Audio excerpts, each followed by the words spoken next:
Tinker Hatfield removes the Nike check and hell breaks loose. He was on his last leg, but we gonna understand all of that in 3, 2, 1. Thinking about you, dreaming about you, I don't wanna be without you, yeah. Feel the talking, heaven walking, been about you, still about you. Yo, what is the deal, good people? It's your boy, your big homie Kicks God. I'm back in the building.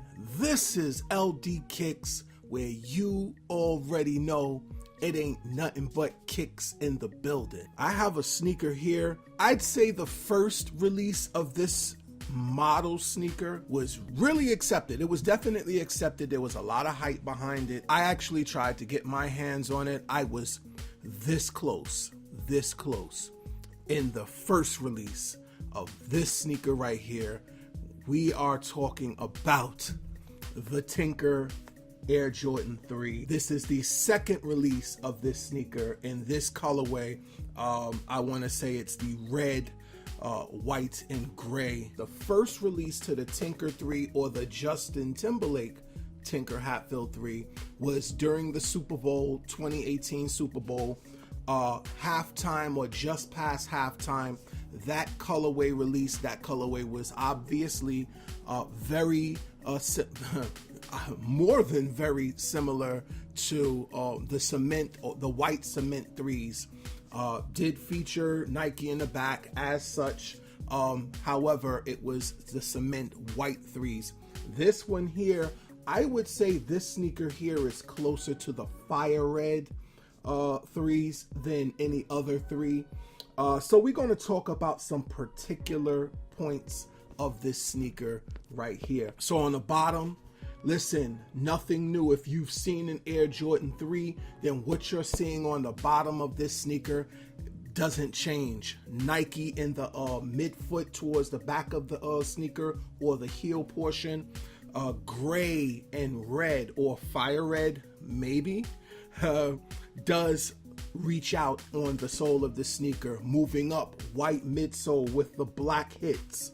Nothing changes. You have that gray portion just about above the midfoot. You have that tumbled leather and white on the upper. You have flat laces, white tongue, perforated tongue right up in there. On the reverse side of the tongue, you do have Tinker Hatfield's signature. In the footbed, you have a mock-up design of the Air Jordan 3 in the footbed, and it does have an inscription in it. I can't see it. I can't even make it out. I'm not going to try. Nike in the back, you already know. Air Tinker Hatfield hang tag. And now we are going to talk about the notable portions of this sneaker. I'll start with Nike on the medial side of this sneaker. It is in gray. I was fine with this. I didn't really have any quarrels with Nike being on that collar portion. However, Nike on the lateral side, with this model, I did have my reservations for this feature on this sneaker. Again, I am partial to what was released and not so much as partial to the sketch art behind the Air Jordan 3 sneaker. This is nice. I will say it is nice, hence the color blocking that is on the sneaker and hint on my person. However, this Nike swoosh, it doesn't even really look totally like a Nike swoosh. However, I get it. So what was the thought process behind this sneaker?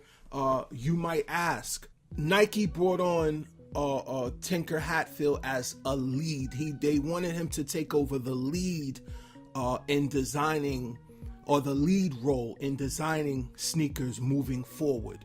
To be perfectly honest with you, Tinker Hatfield was with Phil Knight from the beginning, from the start. It just so happens that, like many other corporations, some people don't see eye to eye. Things happen, and your feathers start to get ruffled. This, as well as the Air Max 1, was Tinker Hatfield's last chance to get it right. He comes out with this sneaker here and shows sketch art. This was, again, the Air Jordan 3 that basically, I wouldn't say forced, but it was kind of capping a reason as for Michael Jordan to stay with Nike and not go to Adidas. So here, this sneaker is released. Everybody sees it. Michael Jordan sees it. Nike execs see it. And they're like, okay. And mind you, this is sketch art. This isn't the final product. So they're like, okay, I like it. Cool. However, as the story may have been, it might have changed over time, but Tinker and Michael Jordan gets a hold of the sketch art, and they're looking at it and they're saying, it's too much. So again, as the story goes, to spite Nike and Phil Knight, he removes Nike from the upper of the sneaker, as well as Nike on the upper collar of the sneaker on a medial side. He removed the Nike elements from the sneaker except for the heel. So listen, the swoosh was what it was at that time. That was Nike. The Nike swoosh was Nike. It was everything that personified Nike. And now you're removing it. What are you doing? And this almost got him again fired. They're like, no, get this man out of here. However, it was a plus, and it worked for Jordan as a brand under Nike, and later Jordan brand as its own entity, its standalone entity. So that was the long and short of the Tinker Hatfield 3 and what basically in a roundabout way happened for the production of this sneaker and a lot of other sneakers at that time. What do you think about it? Do you like it with the Nike swoosh and the Nike on the side, the inscription on the side, or could they just left it alone? I want to know in the comment box section down there. What do you think about this sneaker? Thumbs up if you're digging this video. If you like, subscribe if you have not already. It's your boy Kicksguard. I'm out of here. Peace. Well, I guess. And the reason we started Lifestyles Defined is because if we weren't on camera arguing about these things, the technologies, the phones, the iPhones, the Androids, the cameras, the games, we'd be on the phone arguing about it. We'd be in each other's houses arguing about it. So why not just put it in front of a camera for everyone to enjoy it the way we do? That's what Lifestyles Defined is all about.